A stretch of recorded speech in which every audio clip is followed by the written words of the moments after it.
Hi everyone! Welcome to my channel at ngayon, titingnan natin ang isa pang kakilakilabot na kaso. Naisip mo na ba kung gaano mo talaga kakilala ang iyong mga kaibigan, katrabaho o kapitbahay? At higit sa lahat, karapat-dapat ba talaga silang pagkatiwalaan ng lubusan? Kadalasan, ang mga taong pinakamalapit sa atin ang siyang pinakamaraming alam tungkol sa ating buhay. Pero kung minsan, may mga taong nagpapanggap na tunay na kaibigan upang makuha ang ating tiwala at hintayin ang tamang pagkakataon para gamitin ito sa sarili nilang layunin. Ang krimeng naganap noong 2015 na kumitil sa buhay ni Christy Sean Codd at ng kanyang asawang si Joseph Codd ay yumanig sa tahimik na komunidad ng Lister, North Carolina. Naging isa ito sa mga pinakakontrobersyal at pinag-uusapang kriminal na kaso na nangyari sa lugar. Noong mga panahong iyon, masayang naghahanda ang mag-asawa para sa pagdating ng bagong miyembro ng kanilang pamilya. Ngunit ang pinakamahirap tanggapin ay ang katotohanang ang taong sangkot sa nangyari ay isang taong matagal na nilang kilala, lubos na pinagkakatiwalaan at itinuturing na malapit na kaibigan. At sa pag-usad ng imbestigasyon, may mas nakakagulat pang mga bagay na natuklasan ng mga otoridad. Lumitaw na hindi lamang sila ang mga taong naapektuhan ng kanyang mga ginawa. Si Christy Maria Sean Codd ay isinilang noong September 3, 1976 sa Madrid, Spain. Siya lamang ang anak na babae sa isang pamilyang Amerikano na may kaugnayan sa militar. Ang kanyang ama ay naglingkod sa United States Air Force at dahil sa kanyang trabaho, madalas silang lumipat mula sa isang lugar patungo sa iba't ibang assignment. Saan man siya dalhin ng kanyang tungkulin, kasama niya ang kanyang asawa at anak na si Christy. Hindi nagtagal ang kanilang pananatili sa Spain. Pagkatapos nito, ilang taon silang nagpalipat-lipat sa iba't ibang bahagi ng Europe bago tuluyang bumalik sa United States. Sa New Orleans, nagsimulang mag-aral si Christy, ngunit makalipas lamang ang isang taon, muli silang lumipat sa Texas. Pagkatapos ay Illinois at kalaunan ay ilang taon ding nanirahan sa Latin America. May mga magagandang dulot ang ganitong uri ng pagpapalaki. Bata pa lamang si Christy, natuto na siyang magsalita ng ilang wika at nakilala niya ang iba't ibang kultura mula sa iba't ibang panig ng mundo. Pero nang sumapit siya sa kanyang teenager years, naging mas mahirap para sa kanya ang walang tigil na paglipat. Sa tuwing nagsisimula na siyang masanay sa isang lugar, oras na naman para mag-impake, lumipat ng paaralan at magpaalam sa mga kaibigang kakakilala pa lamang niya. Sa kabila nito, malaki ang naging epekto ng kanyang karanasan sa paghubog ng kanyang personalidad. Naging madali para kay Christy ang makibagay at makipagkaibigan sa iba't ibang uri ng tao. Madali siyang magkaroon ng mga kaibigan at naaalala siya ng mga nakakakilala sa kanya bilang isang mabait, palakaibigan, masayahin at madaling pakisamahan. Mahilig din siya sa sports mula pa noong bata pa siya. Kabilang sa mga paborito niya ang gymnastics at swimming. Sa isang panahon, nag-training din siya sa kickboxing. Pagsapit ng graduation niya sa high school, nagretiro na sa militar ang kanyang ama at tuluyan nang nanirahan ang kanilang pamilya sa Biloxi, Mississippi. Sa unang pagkakataon, nagkaroon si Christy ng pagkakataong bumuo ng mga pagkakaibigang hindi na kailangang iwanan dahil sa muling paglipat ng kanilang pamilya. Doon din niya natuklasan ang isa pa niyang kinahihilikan, ang pagluluto. Mahilig si Christy na mag-eksperimento sa kusina, sumubok ng mga bagong recipe at gumawa ng iba't ibang putahe na agad namang nagustuhan ng mga taong nakapaligid sa kanya. Dahil dito, nagpasya siyang seryosong pag-aralan ng pagluluto at kumuha ng profesional na culinary training. Naniniwala ang kanyang mga magulang na malaki ang posibilidad na maging isang profesional na chef ang kanilang anak. Ngunit hindi nila inaasahan ang sumunod niyang desisyon. Natuklasan ni Christy ang isa pang talento, ang pag-arte. Maganda, determinado at puno ng pangarap. Nag-enroll si Christy sa isang acting academy at pagkatapos ay lumipat sa Los Angeles. Nabuksan para kay Christy ang maraming oportunidad sa lungsod at pinagsikapan niyang sulitin ang bawat pagkakataong dumating sa kanya.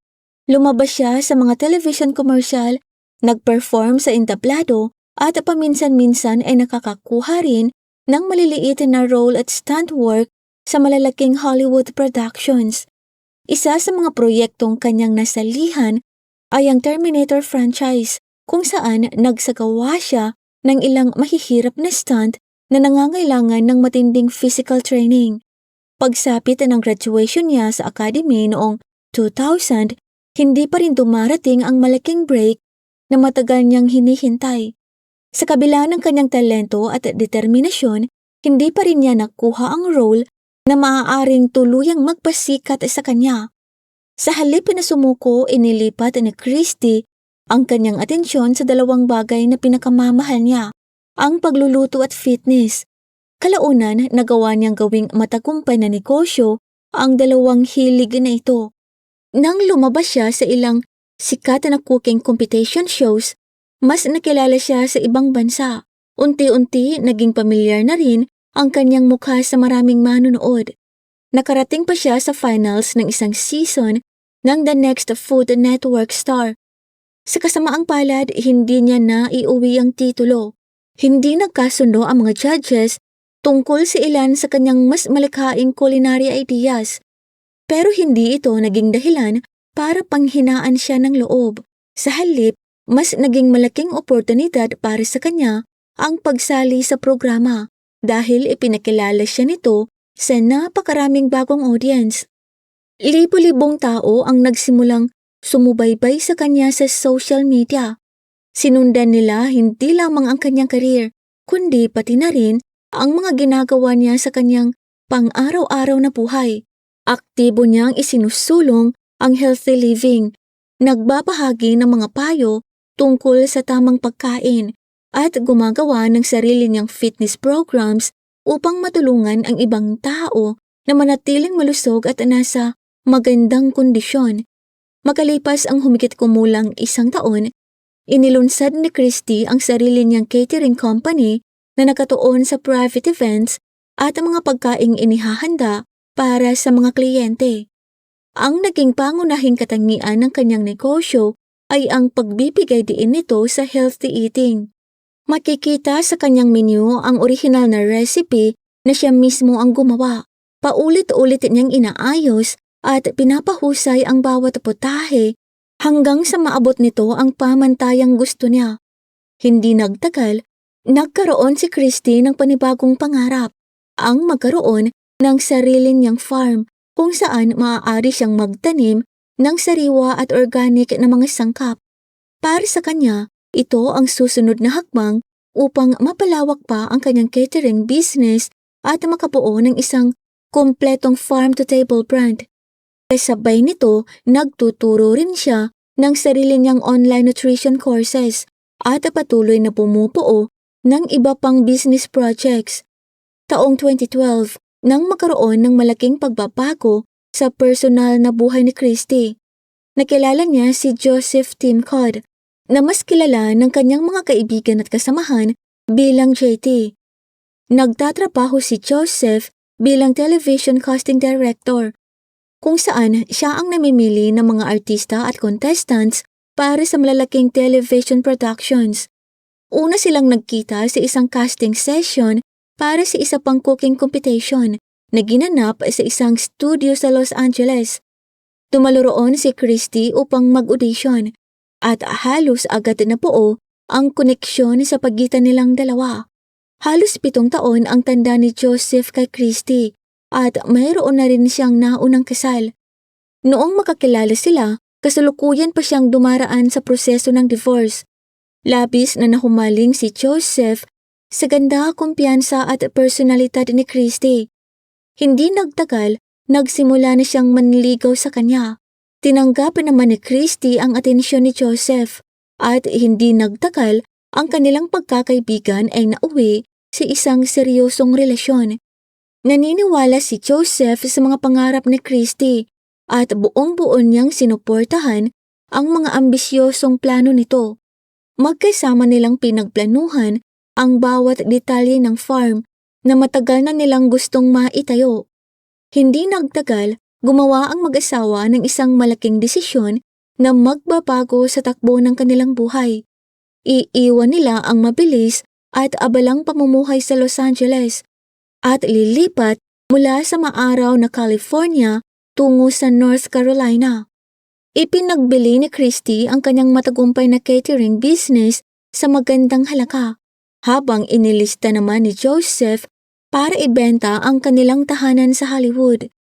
Ang kinita nila mula sa dalawang bintahan ay pinagsama at ipinambili ng isang malaking lupain sa maliit na komunidad ng Leicester.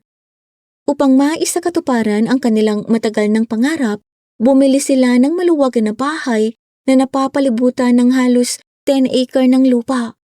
Patuloy na nagtatrabaho si Joseph para sa mga television network mula sa kanilang bagong tahanan, habang buong oras namang nakatuon si Christy sa kanyang healthy living blog. Sa paningin ng ibang tao, tila perpekto ang kanilang pagsasama.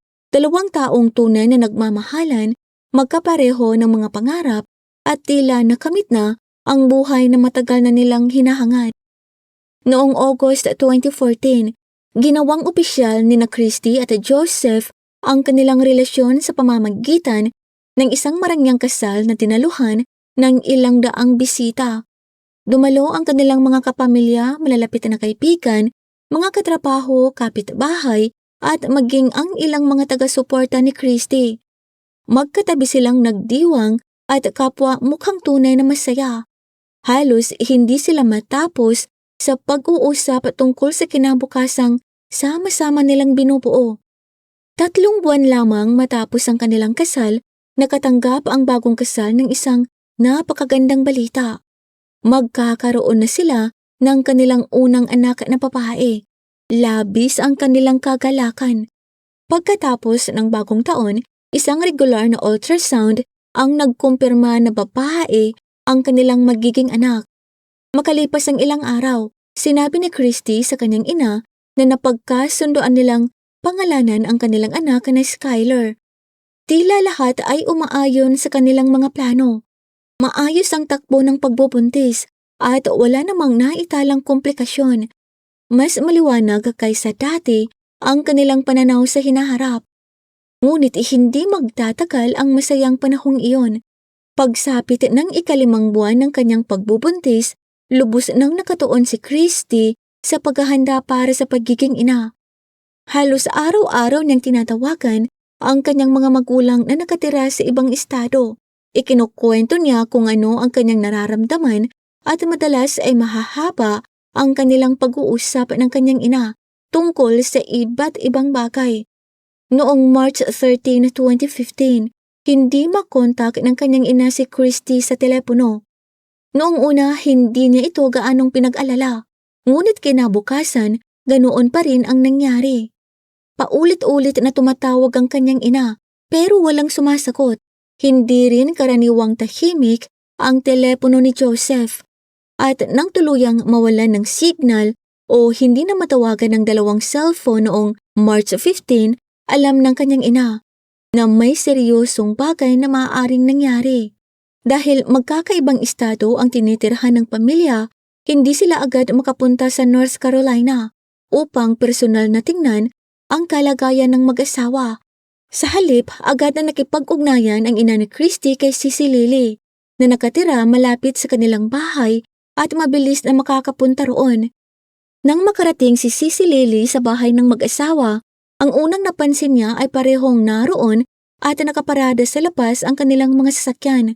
Nakalaka ang pintuan sa harap at walang sumasagot sa kabila ng paulit-ulit niyang pagkatok. Mas lalo siyang nabahala dahil halos 3 araw nang hindi makontak ang dalawa sa kanilang mga telepono. Nang sumilip siya sa isang bintana, nakita niya ang kanilang mga aso na nasa loob pa rin ng bahay. Alam ni Sissy Lily kung gaano kamahal ni na Christy at Joseph ang kanilang mga alaga, Kaya hindi niya maisip na basta nila iiwan ang mga ito nang walang nag-aalaga.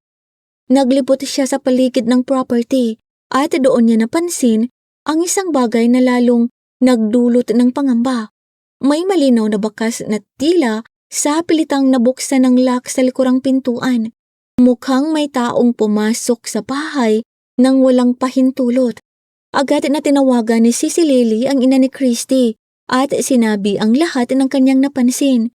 Walang pag-aalinlangan, nakipag-ugnayan ang ina ni Christy sa mga otoridad. Nang dumating ang mga imbestigador, kinumpirma nilang may mga palatandaang sa pilitang nabuksan ang likurang pintuan. Sa loob ng bahay, magulo ang ilang bahagi ng mga gamit na para bang may taong maingat na naghalughog sa property. Ayon sa mga kapamilya, ilang mahalagang bagay ang nawawala. Kasama rito ang jewelry box ni Christy at ilan sa kanyang personal na alahas. Pati ang safe sa kanilang bedroom ay tila binuksan ng sapilitan. Gayunpaman, walang nakitang bakas ng dugo, walang malinaw na palatandaan ng pisikal na kumprontasyon, at wala ring ebidensyang nagpapakitang sapilitang isinama o inilabas sa bahay ang mag-asawa. Kung may taong pumasok sa kanilang tahanan, tila naging maingat ito sa pag-iwan ng anumang maaaring makatulong sa imbestigasyon. Walang nakuhang malinaw na fingerprint o iba pang biological evidence na maaaring magamit ng forensic team. Patuloy na umaasa ang pamilya na buhay pa sina Joseph, 45 years old, at ang kanyang 38 years old na asawang si Christy, na noon ay nagdadalang tao. Ngunit habang lumilipas sa mga araw, unti-unting nagiging mahirap para sa mga imbestigador na panatilihin ang parehong antas ng pag-asa. Sa mga unang araw ng imbestigasyon, tila walang malinaw na direksyon ng kaso. Hindi makahanap ang mga detective ng matibay na lead o mahalagang ebidensyang maaaring magturo kung ano talaga ang nangyari. Wala ring kilalang kaaway sina Christy at Joseph, at wala silang nalalamang taong may history ng agresibong pag-uugali laban sa mag-asawa. Dahil dito, naging napakahirap buuin kahit ang pangunahing timeline ng mga pangyayari. Nasa loob pa rin ng bahay ang kanilang mga cellphone. Nakumpirma ng mga imbestigador na ang huling outgoing calls mula sa mga telepono ay ginawa noong March 12.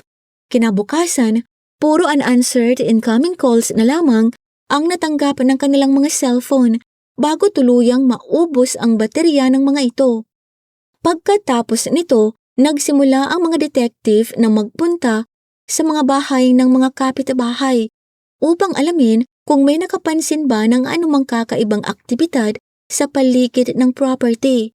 At doon, may isang kapansin-pansing detalye ang lumitaw. Isang lalaking nakatira mismo sa tapat ng bahay ng mag-asawa. Ang nakaalala na noong umaga ng March 15, nakita niya ang isa pang residente sa lugar na naglalagay ng isang malaking nakabalot na bagay sa isang dumpster malapit sa property ni na Christy at Joseph. Noong una, hindi niya ito pinansin, ngunit nang malaman niyang nawawala sina Christy at Joseph, naisip niyang maaaring mahalaga ang kanyang nakita. Kaya agad siyang nakipag-ugnayan sa mga imbestigador. Sa kasamaang palad, hindi na agad nasuri ang dumpster. Nauna nang dumaan ang sanitation crew at nilinis ang mga lalagyan isang araw bago iyon. Ang lahat ng basura ay dinala na sa isang local landfill. Kung may mahalagang ebidensya sa loob ng package, kailangan na itong hanapin ng mga imbestigador sa landfill. Bago pumunta roon, nagpasya muna ang mga detective na kausapin ang lalaking sinasabing naglagay ng bundle sa dumpster. Nakilala siya bilang si Robert Jason Owens, 36 years old. Nakatira si Robert sa parehong kalsada at kilalang-kilala ni na Christy at Joseph. Itinuturing din siyang malapit na kaibigan ng pamilya. Kumikita siya sa pamamagitan ng construction at iba't ibang handyman jobs. Malaki rin ang naging tulong niya sa mag-asawa nang lumipat ang mga ito sa North Carolina. Sa paglipas ng panahon, naging malapit sila sa isa't isa at inimbitahan pa siya ni na Christy at Joseph sa kanilang kasal Sa unang tingin, walang kakaiba sa kanilang relasyon, pero ibang-iba ang naging paglalarawan ng ilang kapitbahay kay Owens. Ayon sa kanila, kilala si Owens sa kanyang kakaibang pag-uugali at maaari rin siyang maging mahirap hulaan sa ilang pagkakataon. Noong March 16, dinala si Robert sa sheriff's office para sa pagtatanong. Mula pa lamang sa simula, mariin niyang itinanggi ang anumang pagkakasangkot sa pagkawala ng mag-asawa. Iginiit din niyang wala siyang alam tungkol sa bundle na tinatanong ng mga imbestigador. Sa puntong iyon, limitado pa ang hawak ng mga detective laban sa kanya. Bukod sa salaysay ng kapitbahay na nakatira sa kabilang bahagi ng kalsada. Ngunit nagbago ang lahat ng gabing iyon. Matapos ang ilang oras ng paghahanap, natagpuan ng mga imbestigador ang bundle sa landfill. Sa loob nito, nakita ang ilang personal na gamit na nagmula sa bahay ng mag-asawa. Sa pagkakataong ito, nakakuha ang forensic specialists ng malinaw na fingerprints at iba pang trace evidence na nag-uugnay kay Robert sa mga nakuhang bagay. Mayroon ding ilang bahagyang nasunog na damit, pati isang kumot at comforter na may bakas na maaaring may kaugnayan sa isang mahalagang ebidensya. Sa mga natuklasang iyon, nakumpirma ng mga imbestigador ang kanilang pinakamalaking pangamba. Hindi nabuhay sina Christy at Joseph. Nawala naman ang anumang natitirang pagdududa nang magsagawa ang mga detective ng search sa bahay ni Robert. Sa loob ng kanyang wood-burning stove, nakakita sila ng mga sunog na bahagi ng tila human skeletal remains. Matapos ang pagtuklas na iyon, muling dinala si Owen sa sheriff's office. Ngunit sa pagkakataong ito, hindi na lamang siya isang taong kailangan tanungin. Itinuturing na siyang pangunahing sospek sa nangyaring krimen laban sa kanyang kapitbahay at sa buntis na asawa nitong si Christy. Patuloy pa rin niyang itinanggi ang anumang pananakutan. Ngunit habang nagpapatuloy ang pagtatanong, paulit-ulit na nagbabago ang kanyang kwento. At habang mas maraming tanong ang ibinabato ng mga imbestigador, mas marami ring hindi nagtutugmang detalye ang lumalabas. Matapos ang ilang oras ng masusing imbestigasyon at pagtatanong, tuluyan siyang nagsimulang magsalita. At ang kanyang ibinahaging kwento ay ikinagulat ng lahat ng nasa loob ng silid. Inamin ni Robert na siya ang responsable sa pagkamatay ng mag-asawa, ngunit iginiit niyang isa lamang itong malagim na aksidente. Ayon sa kanyang salaysay, noong gabi ng March 12, nagmamaneho siya papunta sa bahay ng kanyang mga kaibigan nang biglang may asong tumakbo sa kalsada. Upang maiwasang mabangga ang hayop, bigla siyang umiwas. Dahil dito, dumulas ang kanyang sasakyan palabas ng kalsada at tuluyang naipit sa putik. Iniwan muna niya ang kanyang truck at naglakad patungo sa bahay ni Christy at Joseph upang humingi ng tulong. Dahil likas na matulungin ang mag-asawa, agad silang pumayag na tulungan siya. Nang makarating sila sa sasakyang naipit sa putik, pumwesto si Christy at Joseph sa likuran nito at nagsimulang itulak ang truck habang bumalik naman si Robert sa driver's seat. Ayon kay Robert sa sandaling iyon, aksidente niyang natapakan ng accelerator sa halip na preno. Biglang umapante ang truck at tumama sa mag-asawa. Sinabi ni Robert sa mga imbestigador na agad siyang nataranta. Natakot siyang ulang maniwala sa kanyang kwento at isipin ng lahat na sinadya niyang sakta ng mag-asawa. Dahil sa takot, sinabi niyang hindi siya tumawag sa emergency services. Sa halip, nagpasya siyang itago ang totoong nangyari. Ayon sa kanyang pahayag, bumalik siya sa bahay ni Christy at Joseph. Sa pilitang binuksan ang likurang pintuan at kumuha ng ilang kumot mula sa kanilang bedroom upang magamit sa paglipat sa mag-asawa. Inamin din niyang hindi man lamang niya sinuri kung buhay pa sila. Isinakay niya ang mag-asawa sa likuran ng kanyang pickup truck at dinala sa sarili niyang bahay. Doon, gumamit siya ng mga kasangkapang pangputol upang subukang itago ang kanilang mga labi. Pagkatapos, nagsindi siya ng apoy sa kanyang wood-burning stove at ilang oras na nagpatuloy sa pagtatapon ng mga labi roon sa paniniwalang tuluyan itong mawawala at magiging apo. Ngunit may isang bagay na hindi niya isinama sa pagsunog. Sa hindi lubos na maipaliwanag ng mga imbestigador, hindi niya isinama ang mga damit, kumot at sapatos na may mahalagang bakas ng ebidensya. Sa halip, inilagay niya ang mga ito sa isang trash bag at itinapon sa isang dumpster sa kanilang lugar. Akala niya, kapag nadala na ang mga basura sa malaking landfill ng lungsod, hindi na kailanman matatagpuan ng mga ito. Upang lalo pang ilayo ang hinala sa kanyang sarili, sinubukan ni Robert na palabasing may naganap na pagnanakaw sa bahay ng mag-asawa. Ngunit ang totoo, kumuha siya ng pera at ilang mahalagang gamit mula sa tahanan ng mga taong tinatawagan niyang mga kaibigan. Kinabukasan, dinala niya ang mga nakuhang gamit sa isang lokal na pawn shop at ipinagbili ang mga ito. Ang lawak ng mga ginawa ni Robert, pati na ang malamig at tila karaniwang paraan ng pagkukwento niya tungkol sa mga pangyayari, ay labis na ikinagulat maging ng mga bitiranong detective. Nang halughugin ng mga otoridad ang kanyang bahay, nakita nila ang parehong mga kasangkapang binanggit niya habang tinatanong. May nakuhang mahahalagang bakas ng ebidensya sa mga ito, kabilang ang mga biological trace. Ang mas nakakakulat, hindi man lamang niya sinubukang linisin o itago ang mga kasangkapang iyon sa ibang lugar. Tila kumbinsido siyang hindi siya kailanman maiuugnay sa kaso dahil halos walang nakuhang forensic evidence ang mga investigador mula sa loob ng bahay ni Christy at Joseph. Kalaunan, kinumpirma ng forensic testing na ang mga bone fragments na na-recover mula sa wood-burning stove ni Owens ay nagmula kina Christy at Joseph. Dahil sa nakakagulat na pagliko ng kaso, nagpasya ang mga investigador na masusing siyasatin ang background ni Robert. Nalaman nila na hindi pa siya kailanman nag-asawa. Wala siyang sariling malapitan na pamilya at halos tuluyan na rin niyang naputol ang komunikasyon sa kanyang mga kamag-anak. Bago lumipat sa Leicester, nanirahan siya sa Asheville, North Carolina. Noong 2000, bumili siya ng isang lupain sa Leicester at kalaunan ay nagtayo roon ng sarili niyang bahay. Habang mas malalim na sinisiyasat ng mga detective ang kanyang nakaraan, may isa pa silang natuklasan na lalong nagbigay ng pangamba.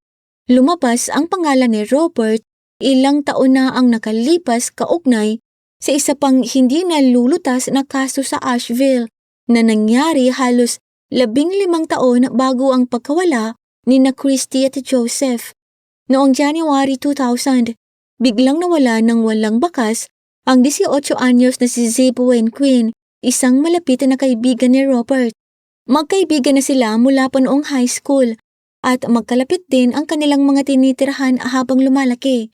Noong panahong iyon, sumasailalim si Zeb sa military training habang nagtatrabaho rin ng part-time sa isang lokal na Walmart. Noong January 2, 2000, matapos ang kanyang trabaho, nakipagkita si Zeb kay Robert. Plano nilang magmaneho papuntang Leicester upang tingnan ang isang sasakyang pinag-iisipan ni Zeb na bilhin, ngunit hindi na siya nakauwi. Makalipas ng ilang araw, natagpuan sa Mazda Protege si Zeb na inabandona sa isang parking lot sa kabilang bahagi ng Asheville. Naka-on pa ang mga headlights nito. May malaking hugis puso na iginuhit sa loob ng windshield gamit ang matingkad na pulang lipstick. Mayroon ding mga bagong gasgas sa katawan ng sasakyan at nakakita ang mga investigador ng mga bakas ng pintura na hindi nagmula sa Mazda ni Zeb. Ang huling taong kilalang nakasama niya ay si Robert Owens. Napansin din ng mga investigador na may pinsala sa sasakyan ni Robert na tugma sa mga marka ng banggaan sa Mazda ni Zeb. May nakita rin silang paint transfer na nagmula sa sasakyan ng nawawalang lalaki. Nagbigay si Robert ng isang kwento na mahirap paniwalaan ng mga detective. Ayon sa kanya, habang nagmamaneho sila papuntang Leicester, biglang nag-flash ang headlights ni Zeb at huminto sa gilid ng kalsada. Sinabi raw ni Zeb na may natanggap siyang mensahe sa kanyang pager at kailangan niyang makahanap agad ng payphone. Ayon pa kay Robert, nagmaneho si Zeb patungo sa isang malapit na gas station at makalipas ang humigit kumulang 10 minuto ay bumalik. Ngunit kakaiba na raw ang kanyang kilos at halatang balisa. Sinabi ni Robert na bigla na lamang sinabi ni Zeb na nagbago ang kanyang mga plano. Pagkatapos, mabilis itong umalis nang hindi nagbibigay ng anumang paliwanag at bahagyang tumamas sa bumper ng sasakyan ni Robert habang umaalis. Nang suriin ng mga investigador ang inabando ng sasakyan ni Zeb, napansin nilang nawawala ang kanyang pager. Nawawala rin ang malaking halaga ng cash na dala niya para sana sa pagbili ng sasakyan. Agad ding nalaman ng mga investigador na may kasintahan si Zeb na isang dalagang nakangalang Misty Taylor. Ang dating kasintahan ni Misty na si Wesley Smith ay dati nang hayagang nagbanta kay Zeb. Masusing tinanong ng mga detective sina Misty, Wesley at Robert. Ngunit dahil wala silang sapat na direktang ebidensya laban sa alinman sa tatlo, kalaunan ay pinalaya rin sila. May isang mahalagang pagkakaiba gayunpaman. May matibay na alibay sina Misty at Wesley. Si Robert Owens naman ay wala. Lalong naghinala ang mga investigador nang may isa pa silang kakaibang detalye na natuklasan. Kinabukasan matapos mawala si Zeb, may tumawag sa Walmart kung saan siya nagtatrabaho. Nagpakilalang si Zeb Quinn at nagsabing may sakit siya kaya hindi siya makakapasok sa trabaho. Ngunit agad na nakaramdam ng kakaiba ang empleyadong sumagot sa tawag. Hindi raw katulad ng boses ni Zeb ang boses ng tumatawag. Sinundan ng mga pulis kung saan nanggaling ang tawag. Lumabas na ginawa ito mula sa Volvo manufacturing plant kung saan nagtatrabaho noon si Robert Owens. Iginiit ni Robert na tumawag lamang siya dahil personal daw siyang hiniling ni Zeb na gawin iyon. Sa loob ng sumunod na 15 taon, nanatiling hindi nalulutas ang kaso hanggang sa tag-init ng 2015. Habang iniimbestigahan ng mga detective ang kaso ni na Christy at Joseph, nagsagawa sila ng masusing search warrant sa property ni Robert. Habang sinusuri ng forensic specialist ang isang concrete slab malapit sa bahay, may natuklasan silang isang saradong espasyo sa ilalim nito. Sa loob ay may bahaging lubhang nasunog na buto ng tao. Dahil sa tindi ng init na pinagdaanan ng mga labi, hindi nakakuha ang forensic experts ng sapat na DNA na maaaring gamitin para sa pagkilala. Muling kinausap ng mga investigador ang mga kapitbahay.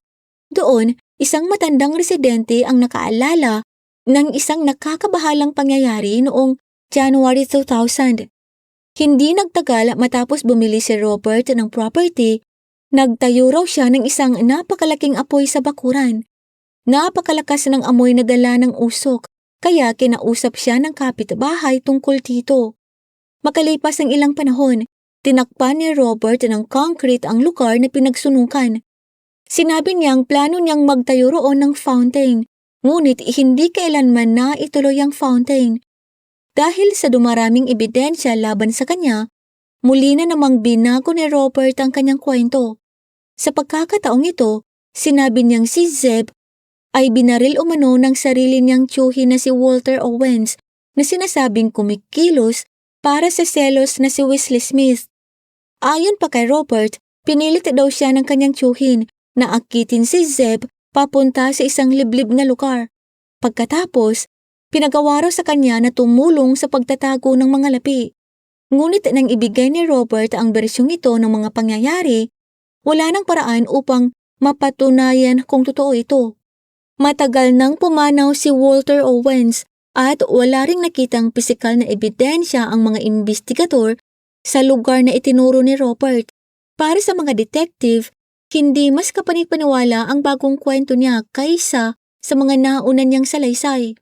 Sa una, naharap si Robert Owens sa posibilidad na mahatulan ng pinakamabigat na parusa.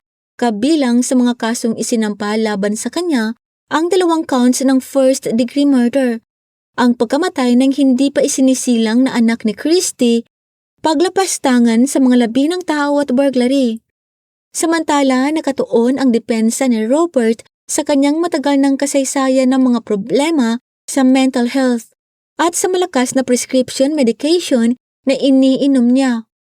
Iginiit ng kanyang mga abogado na hindi siya dapat ituring na criminally responsible dahil sa kanyang kondisyon sa pag-iisip. Hindi tinanggap ng mga prosecutor at ng mga pamilya ng mga biktima ang posibilidad na maaaring gugulin ni Robert ang kanyang sentensya sa isang psychiatric facility sa halip na sa bilangguan. Dahil nakita ng magkabilang panig ang mga panganib ng isang mahaba at komplikadong paglilitis, pati na rin ang posibilidad ng hindi tiyak na magiging resulta nito, nagkaroon sila ng plea agreement noong 2017. Inamin ni Robert ang kanyang pagkakasala kapalit ng pag-alis sa posibilidad ng death penalty. Sa huli, hinatulan siya ng korte ng 2 counts ng second-degree murder, paglapastangan sa mga labi ng tao at felony breaking and entering. Nahatulan siya ng 59 years na pagkakabilanggo. Pagkalipas ng 5 taon noong 2022, pumasok muli si Robert sa isang plea agreement. Sa pagkakataong ito ay kaugnay ng matagal nang hindi nalulutas na pagkawala ni Zeb Quinn. Matapos aminin na naging accessory siya sa krimen at tumulong sa pagtatago ng mahalagang ebidensya, nadagdagan pa ng 12 taon ang kanyang sentensya. Dahil dito, halos tiyak ng gugugulin niya ang natitirang bahagi ng kanyang buhay sa bilangguan. Sa kanyang huling pahayag bago ang sentencing, sinubukan ni Robert na humingi ng tawad sa mga pamilya ng mga biktima. Ngunit kahit sa sandaling iyon, patuloy pa rin niyang ikiniit na hindi talaga siya ang dapat sisihin sa nangyari. Ayon sa kanya, ang pagkamatay ni Christy at Joseph ay resulta lamang ng isang malagim na aksidente at sinisi niya ang kanyang mga naging desisyon sa epekto ng mga gamot na kanyang iniinom. Ngunit hindi kailanman tinanggap ng mga pamilya ni Christy, Joseph at Zeb Quinn ang mga paliwanag na iyon. Hanggang ngayon, nananatili silang naniniwala na sinadya ni Robert ang kanyang mga ginawa. Nanatili siyang kalmado habang isinasagawa ang buong krimen at ang pangunahing motibo niya ay personal na pakinabang. Maraming salamat po sa panunood. Kung hindi naman po kalabisan, paki-like at subscribe po sa aking channel, and as always, keep safe everyone.